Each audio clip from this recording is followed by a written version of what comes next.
Hello guys, today I am going to show you on how to use a Spotify gift card. It works for both iPhone and Android. For this one, we will not use the application, but instead, we will use the browser. So, go to your preferred browser.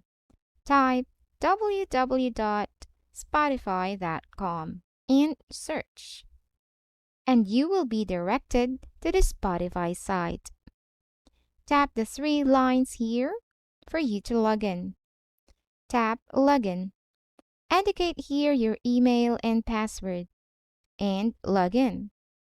Now, as you enter here, tap the settings icon and tap View Account. Now, tap this arrow and then tap Redeem. Then now, type here your PIN number that can be seen at the back of your gift card. Carefully scratch the pin cover for you to see the number well. After that, tap I'm not a robot. Complete the instructions, and then tap Continue to redeem your code. Hopefully you find this video helpful. Please like this video and subscribe to this channel because I will be making more helpful videos like this in the future. That's all for today. See you in the next video.